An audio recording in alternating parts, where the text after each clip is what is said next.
सुबह मैं अपने दोनों बच्चों के साथ सामान सब ले करके वन स्टॉप सेंटर से बाहर आई और मैं एसपी सर से मिलने के लिए गई। वहाँ पर काफ़ी देर वेट करने के बाद एसपी सर फर्स्ट मीटिंग में तो आए नहीं थे। शाम को उनसे लगता है 5 या 6 बजे करीब मेरी मुलाकात हुई।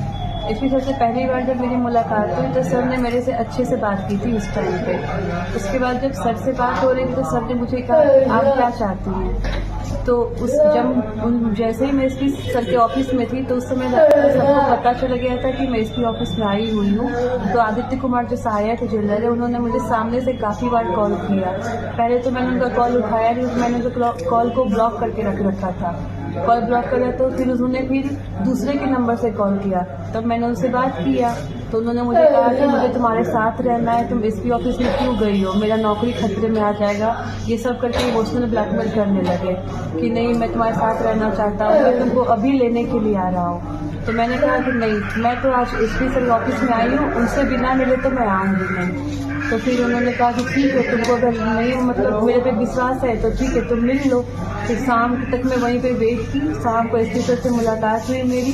सर ने फिर मुझे यही बोला कि जब वो लड़का आपको कह रहा है एक बार बात करने के लिए तो आप बात कर लीजिए, नहीं तो फिर चार्जशीट तो हम फाइल कर ही देंगे। फिर नेक्स्ट डे हम दोनों पार्टी को 11 बजे सुबह में बुलाया गया। तो नेक्स्ट डे 3 तारीख की सुबह को मैं भी 11 बजे पहुंची ऑफिस में और उधर का पार्टी भी आया, वो अपने मम्मी पापा के साथ में आया था। तो जब हम लोग वहाँ पे बैठे हुए थे फिर एसपी सर के आने में टाइम हम लग रहा था। उसके बाद सुबह मेरा दोनों बच्चा ये सब वहीं पे बैठा हुआ था।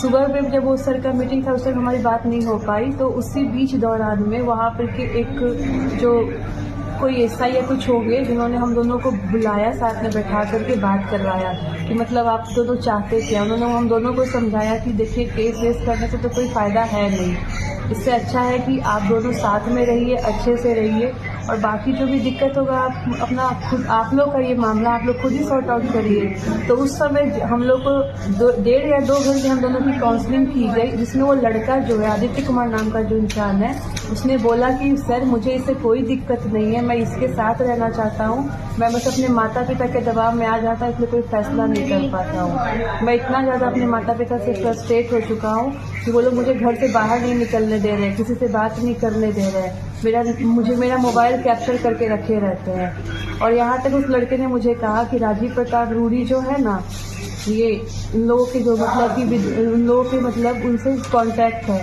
तो मेरे जो पापा है ना उनका पैर भी ला के हमको बोल रहे हैं कि कोई दिक्कत नहीं है, नौकरी चला जाएगा तो चला जाएगा, कोई दिक्कत नहीं है, हम किसानी करवा देंगे, तुमको मजदूर बनवा देंगे, पर ये हम केस तो हम लड़ लेंगे, तुम पीछे मत हटना इससे। फिर उसके बाद पता नहीं क्या हुआ, मेरे सामने और सबके सामने उसने हम सब कुछ कबूला, यहाँ तक कि वो लड़का सबके सामने रोने लगा। उसने सबके सामने मेरे से माफ़ी भी मांगी कि अमृता मेरे से गलती हो गई है, मुझे माफ़ कर दो, हम लोग अभी आज से फिर से नया लाइफ स्टार्ट करते हैं, मुझे तुमसे कोई दिक्कत नहीं है। फिर मैंने कहा कि मैं अभी रहने कहाँ पर जाऊँ, क्योंकि मेरे पास तो कोई स्टे का जगह था नहीं। तो उसने कहा कि हम होटल का प्रबंध करते हैं, मेरे माता पिता भी जाते हैं ना नीचे, तो हम बात करते हैं और उसके बाद तुम 3-4 दिन होटल में रहना, उसके बाद जैसे ये लोग चले जाएंगे हाजीपुर, वो उसके माता पिता हाजीपुर से आएंगे तो चले जाएंगे तो फिर तुम आ जाना। तो मैंने कहा ठीक है, मुझे तो लगा कि सब कुछ सेटल हो गया। फिर पता नहीं अचानक से क्या हुआ, एसपी सर शाम को आए, फिर उनके माता पिता मिलने के लिए गए, उनसे माता पिता से पता नहीं क्या बात हुई, फिर लड़का को बुलाया गया। फिर उसके बाद वो दोनों तीनों बाहर कैबिन से आए और फिर जब मैं वहीं पे खड़ी हूँ, मेरे से उस टाइम पे मीडिया वगैरह पहुंची हुई थी, सर कोई और केस का हो रहा था उस टाइम पे।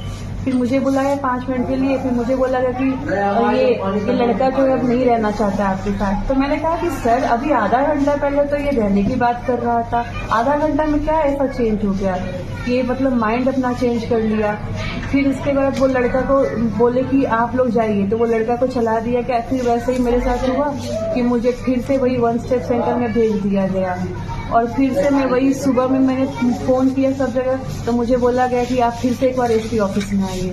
तो मैं फिर से एसपी ऑफिस में पहुंची, वहाँ पे मैंने सर से मिलने की कोशिश की, मुझे मिलने नहीं दिया गया और मैं सर 3 दिन से आने जाने क्रम में बार बार सामान लेके आती हूँ, बार बार जाती हूँ, मैं परेशान हो चुकी हूँ।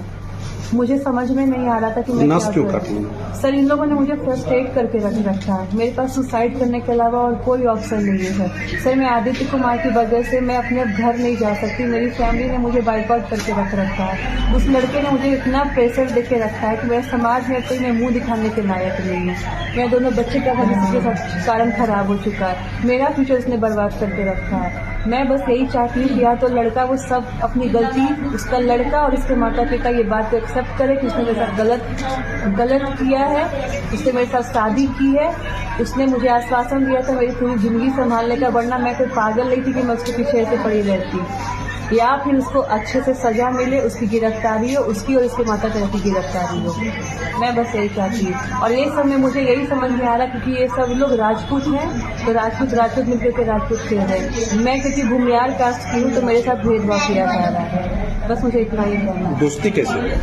सर हमारी दोस्ती, मेरा जब पहला डिवोर्स का केस चल रहा था तो मैं कोर्ट कचहरी में मैं जाती थी। उसी समय ये आदित्य कुमार आते थे। उस समय वो गया सेंट्रल जेल में सहायक अधीक्षक थे, तो उससे मेरी वैसे ही पहचान हुई थी। तो उन्होंने ही पहल करके मेरे से मेरा नंबर मांगा, मेरे साथ बातें स्टार्ट किया, मेरे घर पे आना स्टार्ट किया। सर मेरे पास उनके खिलाफ जो भी है सारा रिकॉर्डिंग, वीडियो, प्रूफ, ऑडियो जिसमें वो बोल रहे हैं कि उन्होंने मेरे साथ जाके शादी की है, मेरे साथ वो रहना चाहते हैं, वो सारा बात का रिकॉर्डिंग, प्रूफ, वीडियो, चैट, यहाँ तक कि सर हमारी जो हमारी बात हुई थी जिसमें वो बोल रहे हैं कि मुझे एसपी सर से तुम्हारे साथ अकेले में बात करना, वो सारा कुछ मेरे पास उपलब्ध है।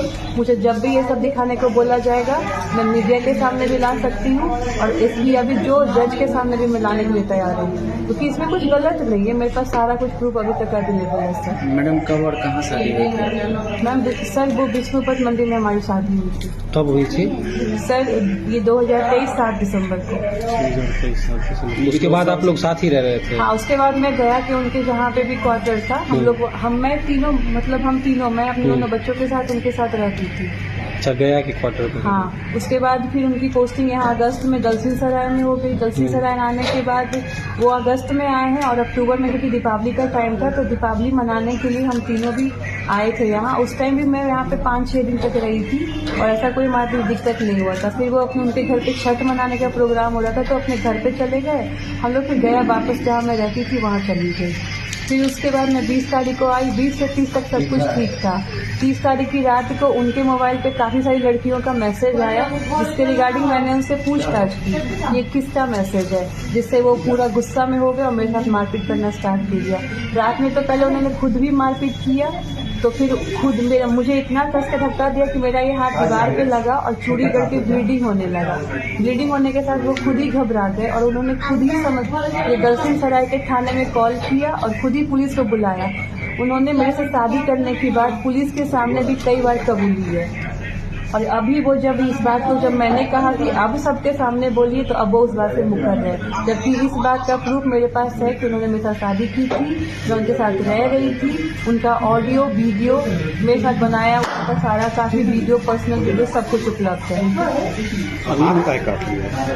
सर मैं इतना टॉर्चर हो गई हूँ, हर बार कहाँ भागते रहूँ, जबकि मैं गलत नहीं हूँ। सबको पता है यहाँ पे शोषण मेरे साथ हो रहा है, फिर भी पुलिस क्योंकि वो अधिकारी है तो उसके साथ कुछ भी कोई अन्याय नहीं, मतलब मेरे साथ वो कुछ भी करेगा, अन्याय नहीं कर सकता। ऐसा तो कहीं नहीं होता है ना सर। अगर आप वर्दी वाले हैं तो आपको तो पहले से पता था ना सर। मेरे बारे में तो आदित्य कुमार को पहले फर्स्ट डे से पता था कि मैं अकेली हूँ, मेरा 2 बच्चा है। इन दोनों बच्चों का अगर मुझे कुछ हो जाता है तो कल को मेरे दोनों बच्चे अनाथ हो जाएंगे। वो तो खुद वर्दी में थे, उनको तो पता था ना कि मेरे साथ ऐसा नहीं करना चाहिए। उनको ये भी पता था कि इसका अगर पहला डिवोर्स नहीं हुआ है तो इसके साथ अगर मैं जो शादी कर रहा वो इलीगल होगा। फिर भी उन्होंने क्यों? सर मैं वही चाहती कि उनकी या तो गिरफ्तारी हो, उनके माता पिता की गिरफ्तारी हो, क्योंकि इंजरी मुझे काफी ज्यादा है। मेरा मेडिकल कराया गया, फिर भी उन पर कोई चार्जशीट अभी तक फाइल नहीं, सिर्फ एक FIR करके उन सबको छोड़ दिया गया है। उस FIR का कोई मतलब ऐसा कुछ हुआ नहीं, उसे कार्रवाई नहीं की गई है। रखना चाहते सर वो तो बात की बात है सर। अच्छा मैडम, आपकी शादी जो है वो किसी शर्त या बंदिश में हुई थी या स्वेच्छा से हुई थी? विष्णुपद मंदिर में। नहीं, स्वेच्छा से आपकी शादी हुई थी या कोई पहले कोई बंदिश था? पहले कौन सा? पहली शादी मेरी फर्स्ट मैरिज, वो तो अरेंज मैरिज थी, फैमिली ने करवाया था।